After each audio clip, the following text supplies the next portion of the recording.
Okay, hello again, everybody. Welcome back. I'm back here with Alyssa. Hi. Yeah. We are back here again doing another hmm cinematic canon episode. Last week we talked about two Max Ophuls films. This week we're talking about two Russian war films by different directors. But they're two kind of similar style, similar theme war films. And yeah, I feel like, I think we talked about this off air, but I feel like the Russian war film is a very deep genre of content. I mean, there are some incredible films, and some of them, a lot of them have been kind of not well known for a long time. I feel like both of the so Tarkovsky, he is very well known, and so this film was kind of more well known. I feel like The Cranes Are Flying is a little bit more under the radar, To be honest, a I had little bit. never heard of The Cranes Are Flying until you told me about it. I had Yeah, heard of Ivan's childhood, mhm, or Yvonne's childhood, yeah, as they call him in the movie. yeah, But I had never watched it before. yeah, yeah. The Cranes Are Flying is kind of a little bit of an underrated gem in a way. I think, but I know that there's some that it's kind of having a resurgence, and a lot of Russian kind of these thematic that are very kind of dark and like kind of talking about like how the toll of war, really, like that's hmm really what these films do a great job of. Those films, I know there's another one, The Ascent, and probably another one of my favorites, Ballad of a Soldier, and the one that I think has the most well regarded is Come and See. Come and See That's is an like Yeah, that's one I really want to watch, but I've heard you have to be emotionally prepared for it. So it is the if I like made a like a tier list, a chart of darkness, like okay, this one, like Ballad of a Soldier, is the least dark. It's very kind of somber, melancholic, and bittersweet in a way. So Mhm. it does still have that, like, okay, see, war is really bad, but what's interesting is like in that the character, he's kind of like a shining light on this darker world of war. um Come and See is like the most horrific war film you can see, basically. It's really dark. It's really goes deep into like how bad it is. So yeah, but it's really really good, and I feel like it's having a really strong resurgence right now. I think that they did a re-release on Criterion. They did, yeah. Yeah. And that's what really propelled it. I think on like Letterbox it's like the number 3 film or something, like number 2 or 3. It's way highly rated on Letterbox. Um, I think I saw it maybe about a decade ago, but like that film was very, very good. But yeah, so yeah, we're doing two other kind of films in that same vein. So you had never heard of The Cranes Are Flying? I had not. Okay. Had you seen either one of these films before? These are both first time watches for Okay. me, so fresh in my mind. Excellent. Excellent. Cool. So yeah, so let's start with Ivan's childhood. Start with that one. Ivan or Ivan. I forget which way did this. In the film, they pronounce it Yvonne, but Ivan. Yeah, Ivan. Mhm. we would say Ivan Yeah. here. Mhm. Yeah, yeah. The transliteration stuff is always kind of interesting. It is. Yeah. So this film's really the way the style of like the filmmaking is really interesting, because like so it starts off with this like kind of very beautiful image of like this kid and her mom and his mom, and like they're together and they're kind of having fun, and hmm then just sharply cuts to like a war scenario. Yeah, it's a very, very sudden contrast, which I dare to say this is my least favorite film out of the two, um, Mhm. personally. But it is such a stunning film in the way it's shot and how they portray the things that happen in the film. Um, yeah, that opening though, Yeah. I was just like, what? Yeah. He's just having fun with his mom, and all of a sudden, oh, okay, we're in a different setting right now. Yeah, and then he's like, and this kid is, I mean, he's a child, but he's really like dug in the war. He's in it. Yeah, Has to do with like the front, and he's like going under barbed wire, and it's they're it's like a muddy swamp. This is some stark stuff. yeah, he's only 12 years old. Yeah, yeah.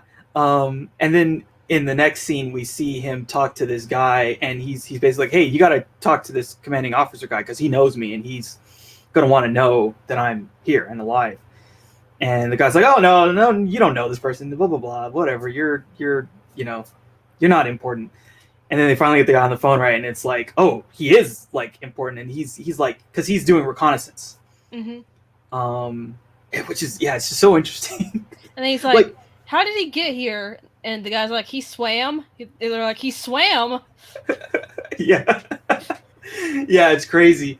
And from the start, we're like, okay, what is making this child? He's a child, so like dedicated to doing this thing. Like you would think, again, there's a lot of different ways people can react to like these type of scenarios. Like sometimes people, they want to run away.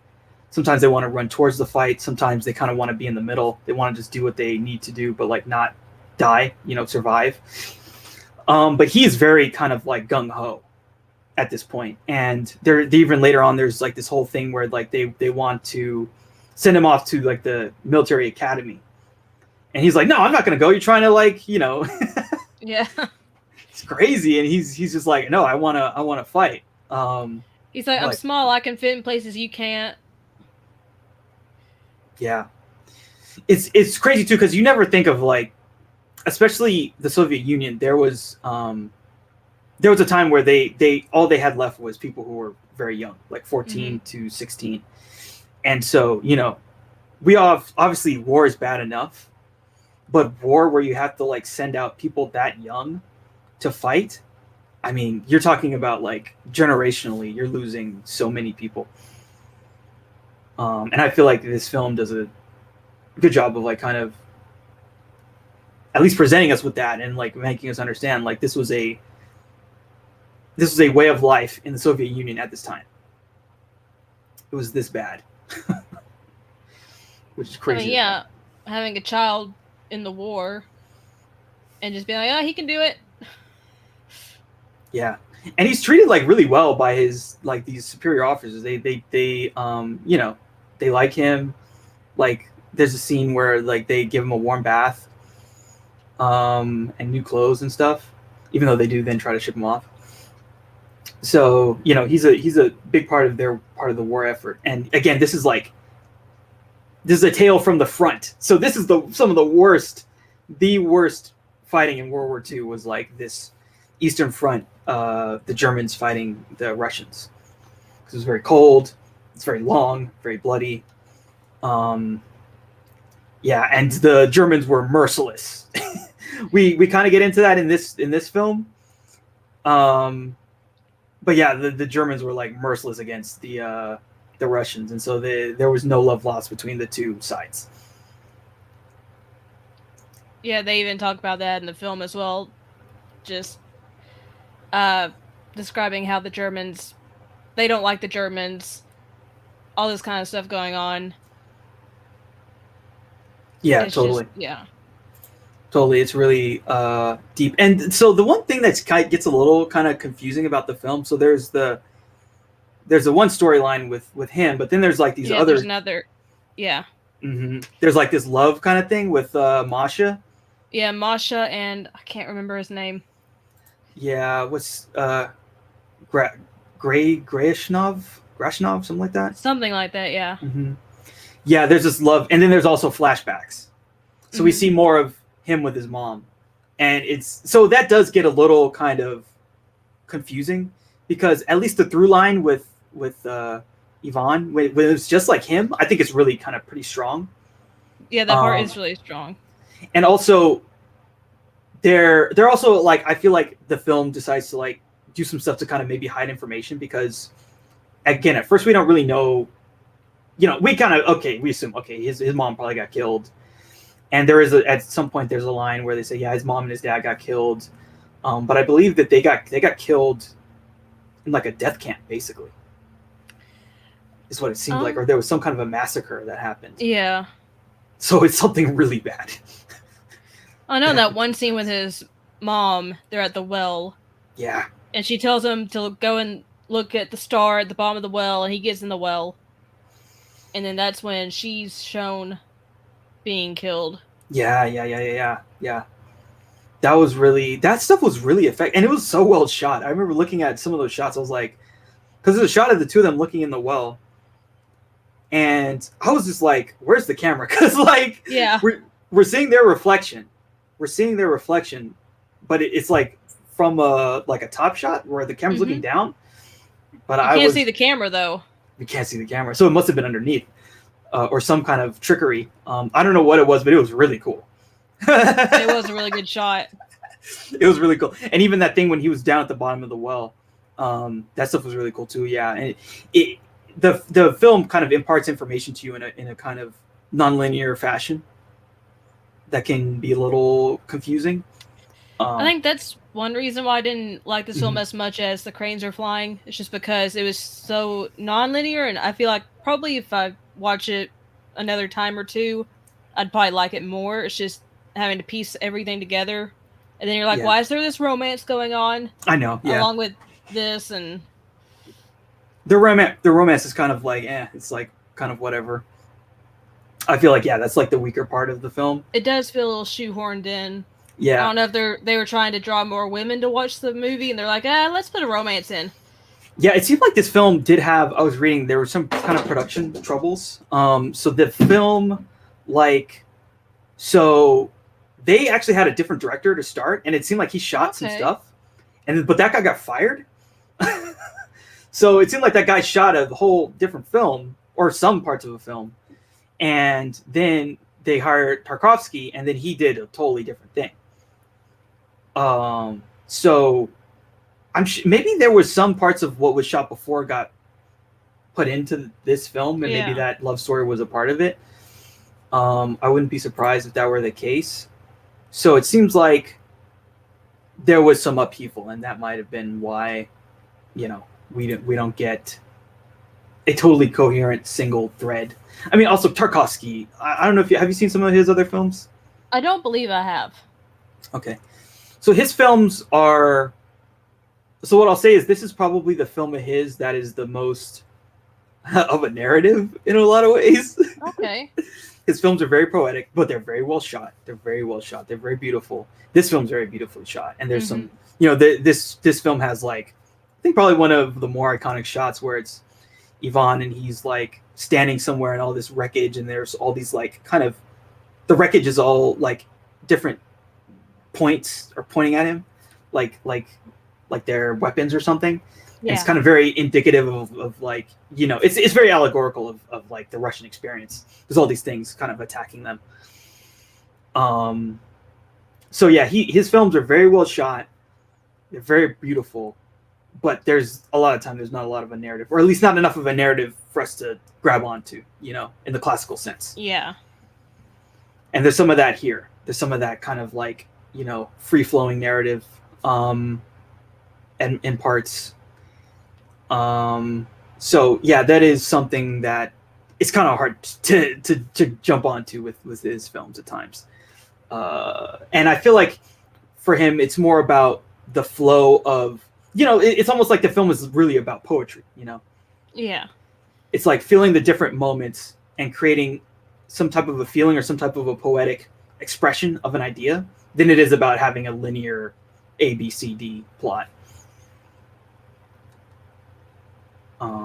So, this guy says hello. Hello, Ballistic. Hi. Thanks for stopping by. Cool. Yeah, so any other thoughts on this film? I know that the plot gets a little bit darker, right, as we go later on into the film. I will say the ending did affect me, because I was hoping and it didn't turn out like I thought it would. Yeah, at the end, I mean, it kind of reminds me a bit of last week when we watched Letter from an Unknown Woman, right? Yeah. It's kind of a similar thing. You're like, okay, well, maybe things are gonna turn out okay, and then it's like, no, didn't turn out okay. Nope. Yeah, it's unfortunate. I mean, these films are just the things that are happening. It's so dark, and so many people die. I just feel like they're true to the spirit of what actually happened. Yeah. Yeah. So they don't go, the happy ending cinematic route. They go for the realistic, this is what actually happened, and you're not going to like it, but it's what happened. There's a real somberness. Yeah. Yeah. I mean, war is hell, as they say. It's true. Yeah. Cool. So yeah, any last thoughts, any parting thoughts on this film? I probably will definitely watch this again to try to piece it together more. I was very impressed by the cinematography, thought it was gorgeous. I love the parts where it was showing Yvonne and everything he was going through. I just thought having the romance kind of shoehorned in was a little bit of a weak point. Even though that one scene with the kissing scene is pretty just I don't know if it's do I call it iconic or just it's a memorable scene. Yeah. But otherwise it just felt shoehorned in. I kind of wish it had just focused on Yvonne's experience and what happened with the war.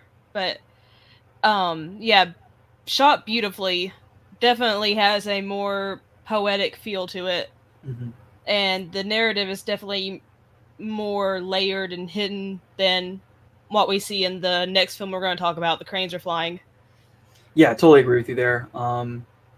Yeah, his films, like, this is probably the film that for me is the easiest to kind of consume because it's short and there is some character there for us to glom onto. But yeah, there is a lot of like stuff that's going on that's kind of a little bit innocuous, and yeah, the love story part is kind of it's not the thing that we really care about the most. Yeah. And but I think again, yeah, like you said, it's very well shot. I even think that the way that they edited and stuff too is really well done. It is. And there's a lot of great moments and a lot of great images in this film. Like it's, for something that seems like it was kind of like maybe it was probably put together quickly after they had to fire the guy. It's very well done. Yeah. I didn't realize it had a different director at the beginning, so yeah. I can imagine. Yeah, exactly. It's very well done. And there's a lot of very beautiful, iconic shots in this film. Cool. All right. So yeah, The Cranes Are Flying.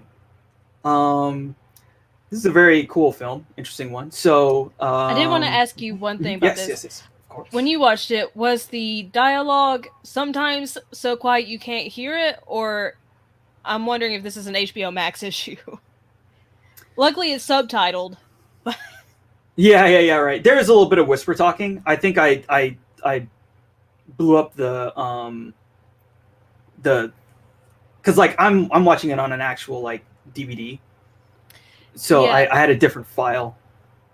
So before we talk about the movie, I'm just saying on HBO Max, some of the scenes like you cannot hear the characters talking at all. You just see the subtitles, but then the music is so loud it like blares your eardrums out. I didn't know if that was just an issue with HBO Max or if that was an issue with the actual film itself. Yeah, I think that might be an HBO Max thing. Okay. Unfortunately. If you watch it on HBO Max, you're going to have audio issues. Oh, that sucks. Because I tried it on 2 different TVs and it did the same thing. So the mix was off. Yeah, it's off. Oh, that sucks. It's the Criterion Collection edition of the film. But I'm sure the actual Criterion, like if you watch it on disc, probably does not have this issue. What was the scene that was like the worst, where it was really like you couldn't hear them? It was especially bad in the when they're in the hospital and they're telling you, like the patient tells her to turn the radio up. You can't hear them talking barely at all. Then when she turns that music up, I was like, oh my god, ow, ow, ow. It's like, what's with this mix? Yeah, I'll have to watch it again because like I didn't have any issue. There was no time when I was, because like stuff like that pulls you out of it a little bit. It does, yeah. I mean, I still love this film, but I'm like, why can I not hear them talking, but I can hear the music and the sound effects like super loud? That sucks. I need to watch it again then and see if I have the same issue, because hopefully it's just that mix was bad or that mix was off or something went wrong. Yeah, there's gotta be something with it, because I'm like, there's no way this film is supposed to be like this. Yeah, because especially if they're actually talking, if it's like, yeah, they were actually, you can see their mouths moving, but you can't hear anything. But luckily, since it's in Russian, there were English subtitles, so you can read what they're supposed to be saying. But I'm just like, are they supposed to be not able to be hurt? I don't think this is actually supposed to happen. Yeah. Yeah. Those things like that. I was like, is my hearing going bad? Do I need to turn up the TV? But when I turn up the Mhm. TV, then the music got super loud. I'm like, Yeah. nope. Yeah. No, I don't think that wasn't you. I think that was something to do with, like, this is the other crazy thing in these streaming wars is like sometimes you get a streaming thing and it's not always the same. Yeah. You know, like I bet you it's probably different on the Criterion streaming service. Oh, I'm sure probably. It's probably optimized there. Yeah, it's optimized. I don't know. They just want content. So that, well, I'm glad it sounds like you still really like the movie. Yeah, I really love the movie. I just wish the audio had been better. Yeah. So there was like 2 parts that had that issue? No, it's pretty much the whole film. Oh, Jesus. That sucks. That sucks. Yeah, no, if it was a whole film, there was definitely, like, at least the thing that I have, it wasn't that issue. Unfortunate. Well, okay, so this film, it's about this couple, Veronica and Boris. Yeah, Veronica and Boris. And they are, it's the usual, like, kind of summer romance. They're in Moscow. Puppy love. Yeah. And they're like, oh, look, the cranes are flying over Moscow. And we see this beautiful shot of the cranes flying. And yeah, there's this really cool part at the beginning, like, because, like, they're out making out and doing all this stuff, and then they both have to sneak home. But their parents are all, like, her parents are pretending to be asleep, but as soon as she goes in her bedroom, they open their eyes, and they're talking about how she's staying out too late, and the dad's like, it's just a harmless mental illness called love. Yeah, exactly. He goes home and he lives with his grandma and his uncle and his cousins, right? Yeah. Mm-hmm. They're both his cousins, right? Yeah. Because HBO Max also has that wrong too. They say Mark is his brother, and I'm like, pretty sure they said it's his cousin in this movie. So HBO Max, what are you doing? HBO Max, you're drunk. Anyway, besides the HBO Max facts. Which maybe if you watch this movie, maybe try to get it on Criterion physically, or watch it if they have it on their streaming service, watch it there. Maybe you don't watch it on HBO Max. Yeah.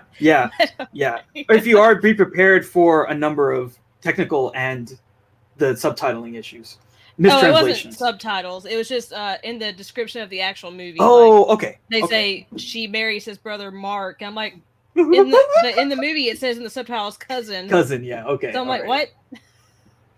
That's ridiculous, yeah. Okay, so we see they're in this puppy love. Yeah. And then Mark is like, oh, by the way, the Germans have invaded. And it's like, ooh. So impending doom is coming. Yeah, it's like, you're going to be drafted unless you're talented enough for an exemption. Which, Boris is an artist. Mark plays the piano. Or do they both play piano?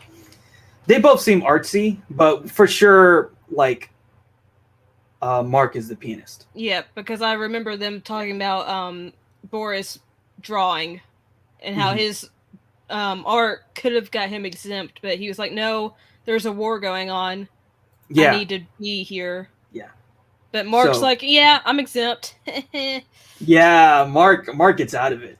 By the way, in kind of a dirty way. I do not like Mark at all, by the way. Mark is evil. Like, he's an evil person. He is an attractive person, but he is not the same on the inside. No, he is evil with a capital E. This dude is bad. He is bad news. He ruins all Marks. Yeah, he does. Your name is Mark. I'm sorry. This guy ruined you. He did. Yeah, he just ruined it for everybody.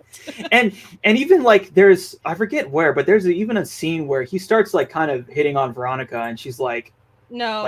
Yeah, she's like, no, stop following me. Leave me alone. Like, he's stalking her. He's stalking her, yeah. And he's like, oh, I've always liked you. I've always wanted you. And he's like, no, I don't.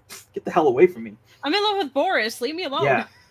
Yeah. And this, again, this is, like, kind of the beauty of these tragic Russian stories is, like, and it's so smart to do it also with a love story, because this film doesn't, like, get super bogged down in what happens in the war. No, this is much more focused on Veronica and her feelings towards Boris and what happens to her and Boris when he's sent off to war and she has to stay at home and what happens. And it's like about, okay, what happens on the home front to the people who have to like live through all this shit that's happening.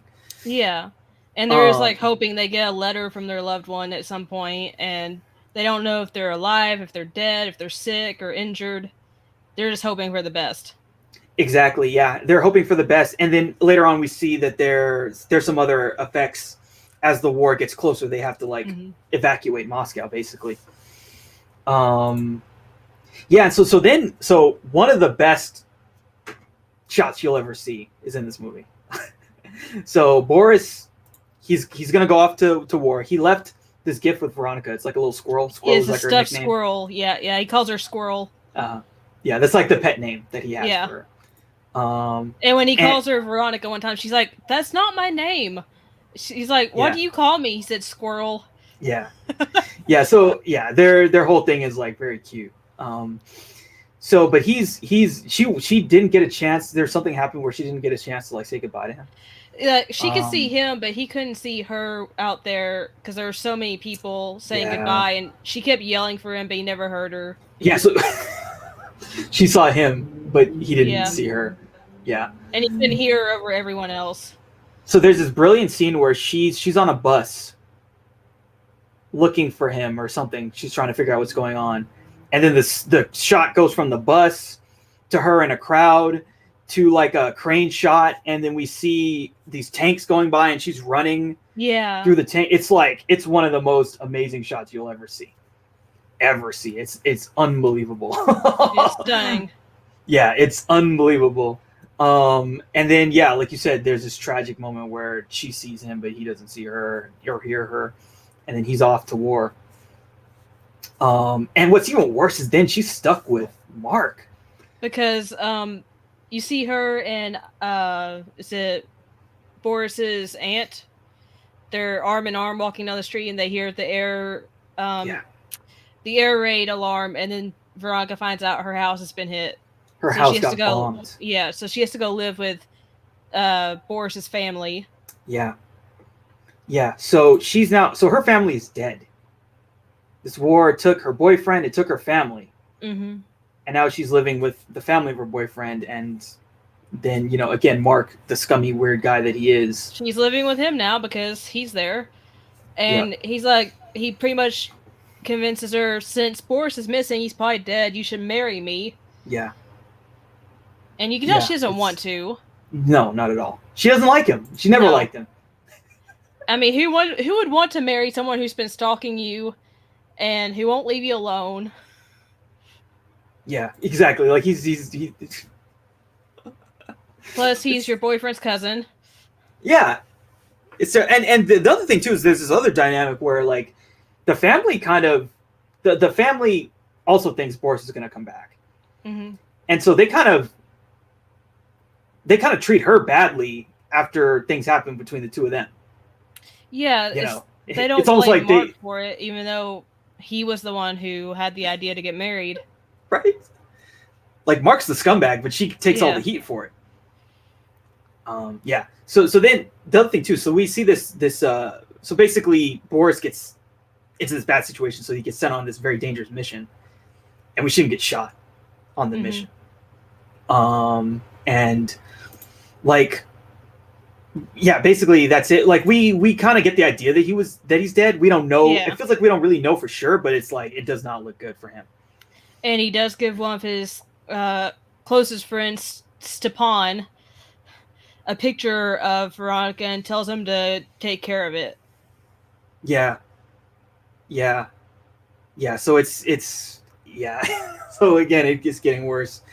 And so then in Mark keeps grinding on her, and then we get to this crazy scene where like they're in the apartment, and Boris starts playing piano, and then he's just like, "I love you," and it's super dramatic, and like the wind is like blowing in, and the curtains are going, and then he just assaults her, and it's like, what a crazy scene. And it's like, I hate you, Mark. Yeah, she's like, niet. He's slapping him. And he's like, I love you. She's like, I don't love you. Yeah, and he's just like, I don't care. And he's chasing her around the apartment. It's terrible. but that scene is just so well shot. It's just like brilliant and very kind of hypnotic and dark. And like all the windows are blown in because it's so windy. And she eventually just faints. And Mark carries her, I guess, to her bed. They don't really show where he carries her, but he's like walking over the broken glass and it's crunching with every footstep. Yeah, it's really dark. I really like that scene because I just thought that it did a great job of like kind of visually expressing how chaotic it was, because it's like almost like everything's crashing down, you know. Mm-hmm. Like it's this dark moment. Like we see Boris basically die. I mean, we're pretty sure he's dead, and then we see like this negative relationship escalating, and we know she has no way out. She still has faith that he's gonna come back. Yeah, she always believes, and every time the mail deliverer comes, she's always saying, if I can count to 50, I'll get a letter, but she never gets a letter from him. And she's having to live again with the family, and they still don't treat her well after all this time. They kind of just treat her like, oh, you're kind of a nuisance, but you're family, so you're married to Mark, you get to stay here. Yeah, but they don't treat her well, which sucks, right? Because, like, it's not her fault. Like, she was loyal, but this dude's a psycho. Mm-hmm. And one scene in particular near the end made me mad, involving Mark. I'm like, oh, Mark. Yeah, Mark is a really, like, shitty dude in this. Yeah. So, yeah, then she kind of, like, I forget what it was, but then she kind of gets into more stuff because like she starts like working at a hospital. Yeah, she works at the hospital and goes around, and the patients, some of them are in bad shape. Mm-hmm. And one patient wants to hear, this is the scene where I was like, I couldn't hear anything besides the music. He wants her to turn the radio up, and then one guy starts freaking out because he's like, turn the music off, and that you find out that his girlfriend went and married some other guy because he had been in the war, and everyone's going, oh, she's such a, I forget what word they used. They called her a broad several times. They're like, she's unfaithful. It's like, you were serving your country, and then she goes and marries someone else. How dare she? Yeah. But she didn't know if he was alive or dead. And he's very severely injured, and he starts trying to bite his bandages off, and they have to call the doctor in to try to calm him down. And the whole time, Veronica's listening to this, and she's like, I did the same thing. Yeah. And they're saying these terrible things about this other woman. Mm-hmm. So she's like kind of trying to stay quiet. Yeah. And so, the thing I forgot to mention was like, so they have to evacuate Moscow. Mm-hmm. They all get sent to Siberia. Yeah, Siberia. Actual factual Siberia. So they get sent, and she's sent with Mark to live in Siberia. That's unbelievable. And I can't escape this. Yeah, I can't escape him. It just keeps getting worse. It just keeps getting worse for her, for Veronica. It's unbelievable. And in this scene, so the guy that, so it was one of Boris's, like, I don't know what the word is, but someone he served with. Yeah. Was there at that scene, and because of that story, like, they don't meet each other because he, this was another moment where she could have learned that he had died, but he still loved her. But then she doesn't talk to this guy, and so she's kind of still hanging on a thread. She doesn't know. Yeah, she's just hoping he's still alive. Yeah. And so that was another misconnection that she had. That kind of, it's like prolonging the tragedy. Mm-hmm. It just keeps getting prolonged. Yeah, and so then it gets even worse for Veronica. So then she's like, okay, I've had enough. Yeah, and she goes to a bridge, and it starts like spinning. The camera spins around and makes you dizzy, and you can tell she's probably about to jump. And then she sees this little boy in the middle of the road, and he's gonna get hit by a car if she doesn't do something. So she runs and grabs the boy. The driver, stops, yells at her, calls her an idiot for getting in the road. He's like, it would have been my fault if I would have hit you. But she's trying to protect the boy. She takes him to the side of the road. She's trying to find out who his mother is, where he lives, and he just says, my mama is my mother. And she's like, what's your name? He goes, Boris. She's like, what? He's like, it's Boris. So she immediately becomes attached to this little boy, and she takes him back to where they're staying at. And of course, everyone there gets mad at her for bringing this little boy there instead of taking him to the Lost Children. I forget what building name is, but they said the Lost Children something. Mm-hmm. But she's like, no, we gotta take care of him here because it's a little Boris. She takes it as a sign. She takes it as a sign that this is like sending someone out to her to give her hope, basically. Yeah. And then she's like, okay, I need to give him a toy. So she goes to look for the stuffed squirrel that Boris, the adult Boris, had given her. She can't find it. And she goes downstairs and asks her cousin, where did my squirrel go? And she's like, oh, Mark took it to Antonina. And she's like, who's Antonina? And the cousin's like, oh, some woman he visits occasionally. You get what I mean. And she's not concerned about Mark cheating on her. She just wants the squirrel because that's what Boris gave her. And she was going to give it to little Boris. Yeah. So she goes to this party to get her squirrel. And the people at the party and Antonina discovered there was a hidden note underneath the squirrel or inside the squirrel somewhere. And it's basically Boris's last note ever to Veronica. Yeah. Mm-hmm. And they're like, oh, there's a note from a Boris in this. And that makes Antonina mad. And you see Veronica go in, grab the squirrel, give Mark a good slap for, trying to pawn her squirrel off to his mistress. Yeah. Oh my God. He is the worst, right? I know. Like, he's the absolute worst. Like, I can't imagine in these kind of romance movies, like, what's a worse character? Can you think of, like, a worse, like, antagonistic love character? I mean, especially, like, after he stalks her and everything, then he's like, oh, I'm just going to go cheat on her and give her most precious possession to the woman I'm cheating on her with. She'll never notice. Yeah, he's horrible. Like. And then you find out something else about him that makes him even, like, worse. You find out he paid someone off so he wouldn't be drafted. He did. He paid someone off. So he did a bribe to get out of being in the army. Yeah. And his father finds out. Yeah, his father finds out, and so they kick him out. Yeah, and they're telling Veronica she can stay. They finally are nice to her after all this time, after they learned their son was a coward. But she's like, no, I have to go because Boris could still be alive. And she's like, I have to help little Boris get back to his family. Yeah. And so she goes off on her search, and then we kind of jump to the end of the war. This big celebration in Moscow. This is another great scene. It is. Like, the scale of it is amazing. Like, there's these shots where they're, like, on a car or something, and it's, like, pan over to, like, all the people in the crowd, pan over to the people in the car. It's really great. It's very, very well done. This scene and that long tracking shot scene are both, like, excellent shots. And so she's there. She's got flowers. Mm-hmm. She's, like, hoping to see him. And she's, like, talking to all these people, and then finally she talks to the guy who was, like, there when he died. And he pulls her picture out, and that's when she knows that Boris is dead. Yeah. Because she knows he wouldn't have given that picture to anyone unless something had happened. Yeah.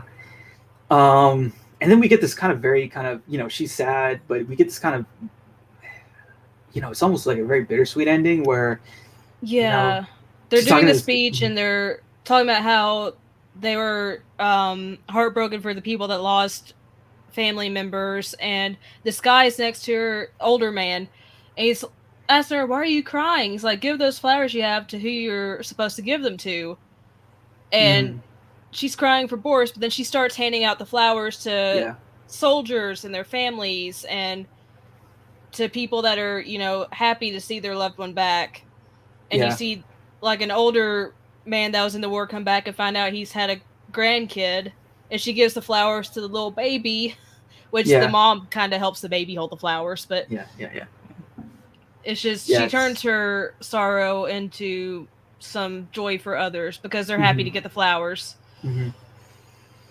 And then we see the cranes are flying again over. Yeah, the cranes fly over, and she takes that kind of as a sign that from Boris that he's still there with her in her heart. Yes, and she has the young Boris, who's like, Yeah. so she has Boris, but she Mhm. has to take care of this child now, and that was the sign. Those are the two signs. Yeah. So yeah, what'd you think of this film? What'd you feel when you watched it? I love this film, and it definitely made me sad. Also, Mark, terrible. Every time I saw him, I wanted just to give him some slaps like Veronica did. Yeah. Maybe some punches. She was a little too nice about it. Uh, but women back then, didn't really punch men, so okay.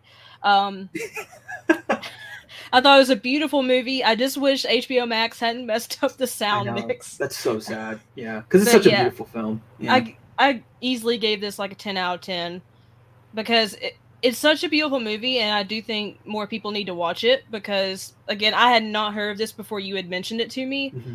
and it's just so beautiful and powerful, and it just felt fresh in a way because you don't see a lot of, or back then you really didn't see a lot of war films centered around the romance itself and not on the atrocities of war, which you still get the sense that there's Hmm. atrocities, but it's much more focused on the relationship between Boris and Veronica and how Veronica keeps hope for Boris's safe return after all this time, even after people tell her she's crazy for it, that he's dead, she should just move on.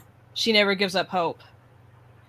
Yeah, and it's about Veronica. Mm-hmm. The film's about her. It's not about these other things, the men or the war. It's about, and it's just such a great way to like kind of again like talk about the effect of war on the home front. You know, because Mm-hmm. it's not just like it's bad enough that a bunch of people die and you have to use all these resources to kill other people.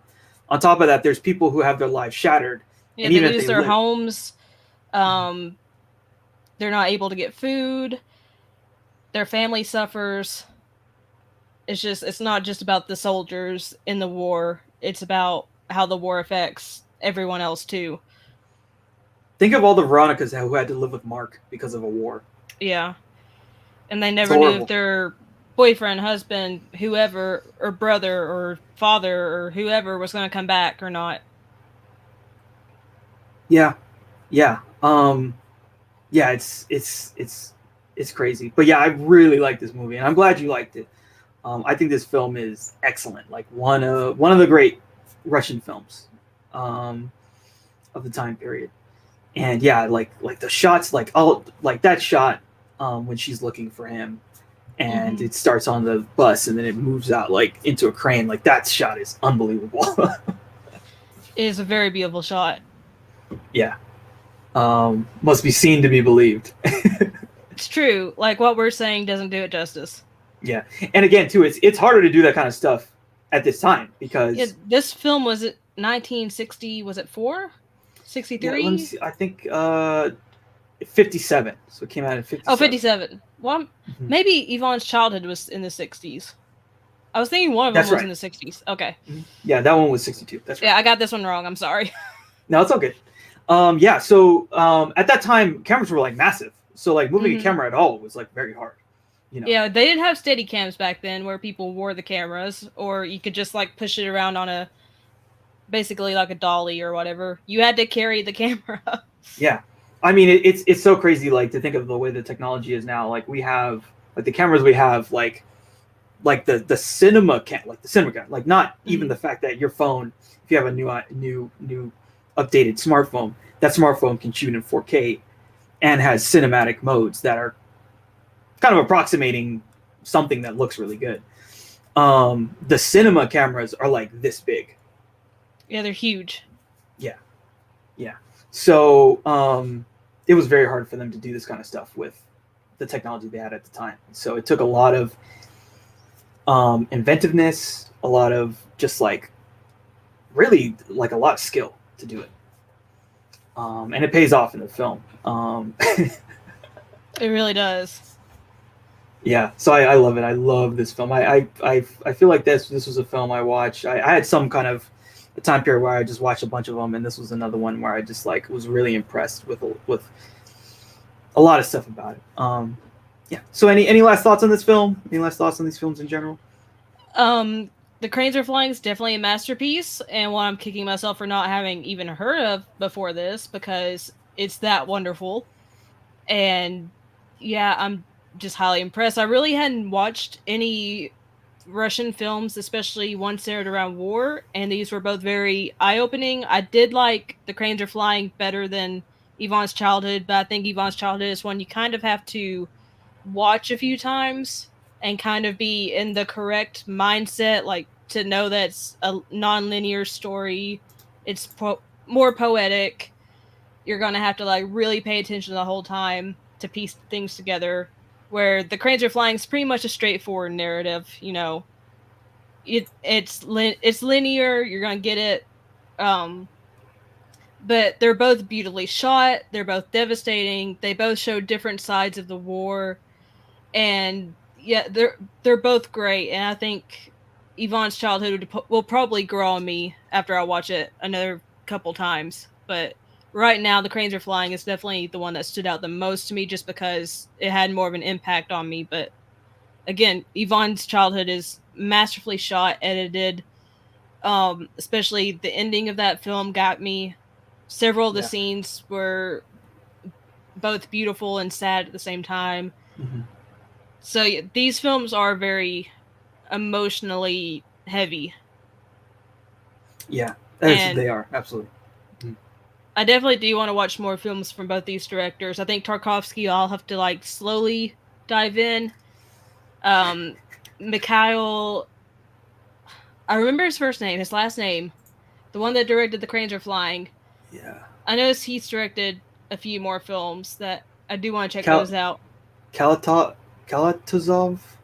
Kalatozov, yeah. Mm-hmm. If we're butchering these names, we're sorry. Yeah, he also did Soy Cuba, which is another very, very, very well-regarded film. I've very heard of that. Mm-hmm. And maybe, I don't know if it's on streaming or not, but I'll try to look it up. Yeah, that's probably, definitely, like if there was like another film of his that you wanted to see and you want to get a really good film, that's probably the next thing to go to. Okay. Is it on streaming? Seems like it's not. It's probably on something like Criterion. It's like probably, And I'm sure you could rent it off Prime Video, because that's what I had to do with Yvonne's Childhood. It was not on streaming, but you can rent it off Prime Video, and I had some credits, so I actually didn't have to pay. But it's like a $3.99 rental. Yeah. Or I think that one's also on Criterion though. So if you just wanted to buy the physical, or it could be on the Criterion channel streaming, I'm not sure. I don't have that streaming service. So some of these films are a little hard to find, but they're usually worth it. Yeah, they're really worth it. Yeah. Yeah, it is nice that it's The Cranes Are Flying on HBO Max. It just sucks that the mix is bad. Yeah. That's so unfortunate. I watched it on two different, TVs, and it was the same on both. And I'm just like, it's HBO Max. It's not me or my this one TV. It's HBO Max. It's definitely HBO Max, unfortunately. But the good thing is it is subtitled, so even if you can't hear them talking, you can read it. You can read it and you can understand it. If it had been in English, I would have had to put subtitles on anyway to be able to know what they were saying. So yeah. It's like Tenet or something. Yeah, I mean, I was able to understand Tenet, but it was hard. I mean, if you're not accustomed to the way they're speaking, it's hard to decipher. Yeah. The thing is, the words get like kind of jumbled. Yeah, like they're so used to speaking in those accents that it just jumbles together. And if you haven't watched a lot of stuff with that accent, you're not able. It's harder to parse it out. Mm-hmm. Exactly. I've watched so many shows and movies with that accent though that I'm like, okay, I get it. I can translate. Yeah, exactly. All right, cool. Well, Alyssa, thanks again. I really appreciate you coming on here. This has been a lot of fun. Thank you for having me. And I've been loving watching these movies, so I will do as many of these as you want me to. Sorry if I was extra quiet earlier. I was feeling a little bad, but I'm feeling better now. Don't worry about it. I totally. It's all good. Like the thing I like is just like these films, especially these films that are underseen, or a lot of people haven't had experience with. It's just getting them out there, into the world. Yeah. Into the audience that they deserve. The more you talk about them, the more people watch, and it really does help that Criterion puts these on physical editions, because that gets the word out, and some people will buy every single Criterion release that comes out, which I think that is so cool. I wish I could do that. I can't, but it's expensive. Yeah.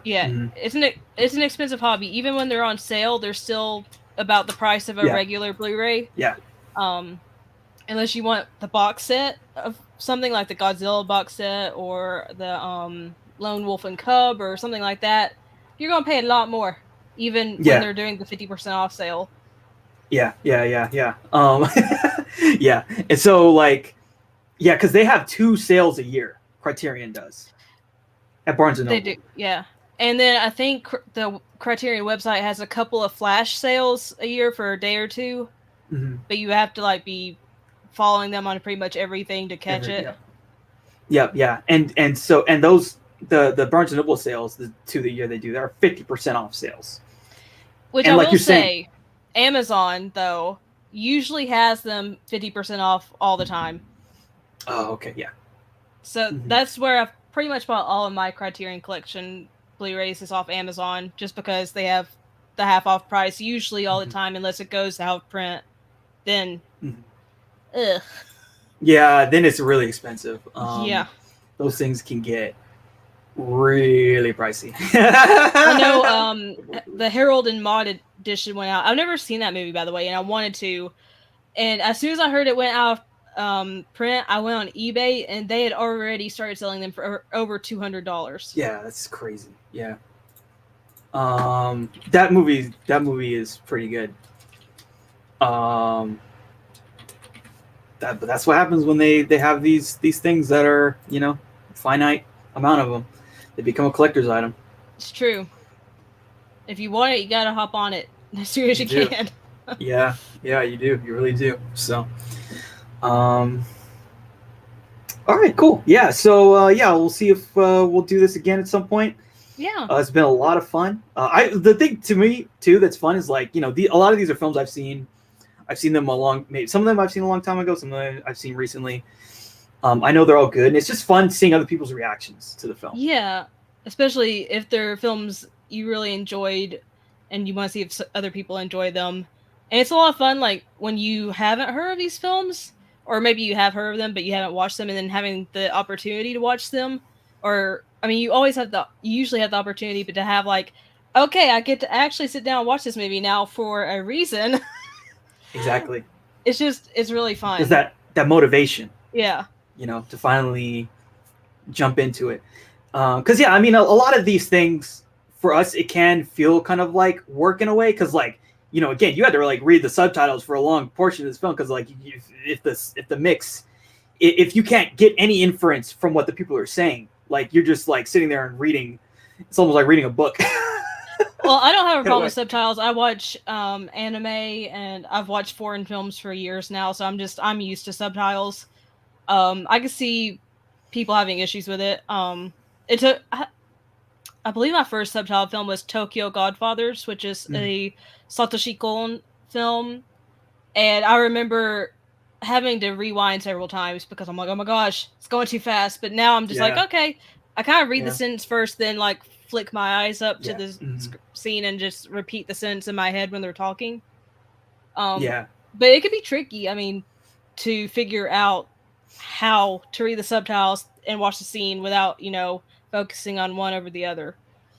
So I can see where it's difficult. Yeah, totally. All right, cool. Yeah, so I think that's it for this week. You'll probably see us again, talk about something else in the future. Again, Alyssa, appreciate it. Anything you want to plug? Anything you want to talk about? You're going to be on soon. I'm still going to be on the Gaming Outsider podcast where I talk about video games. And if you like video games, I highly suggest you check it out because they're great guys and we always have a lot of fun. But that's pretty much all I'm doing is the Gaming Outsider podcast and writing reviews for their website. So yeah, just hop over there if you want to see the gaming side of me. Yeah. And you have some great, especially your Instagram channel or whatever we want to call it, where you like review, you like have a list of reviews that you have on there. Yeah, so I need to be more active on it. I kind of slipped a little bit, but pretty much every anime I watch, I review on there, which I do have a rule with it that I don't post anything. If I think negatively of something, I don't post it on there just because I don't want any of the cast or crew to stumble across it. I will talk about it on Letterboxd, but I keep it like pretty much everything 3.5 or higher, like on a 5-point scale on that, just because I don't want to offend anyone. So just keep that in mind. Everything's gonna be a positive review, pretty much. But I do like I do like shouting things out, especially things that people might not know about or they might be on the fence about. Some things I do are pretty major. People have already watched it or are going to watch it, but just my thoughts on it. But cool, yeah. And you got any YouTube content coming up soon? I haven't filmed anything in a very long time. I kind of lost the motivation for it. I don't know if I'll ever go back to YouTube, but if I do, I'll let you know. Understandable. I have thought about TikTok, but I'm like, I don't know. TikTok is so different. I feel like intimidated by it, honestly. I do too, yeah. Especially because people associate it with younger people, but my TikTok is just full of nerds and people like that. So yeah. I mean, it's just like any other social media. Like there's something there for every slice of the pie. It's true, yeah. Everyone's For You page on TikTok is completely different. Because you'll be like, have you seen this video? It's like, no, because I'm on a different side of TikTok. Yeah, totally. totally, yeah. All right, cool. Well, thanks for the update. And we'll definitely be checking out all your channels and thank you. Stuff that you'll be doing. And so, yeah, thanks a lot, everybody. Peace out. Have a good one. And have a good weekend.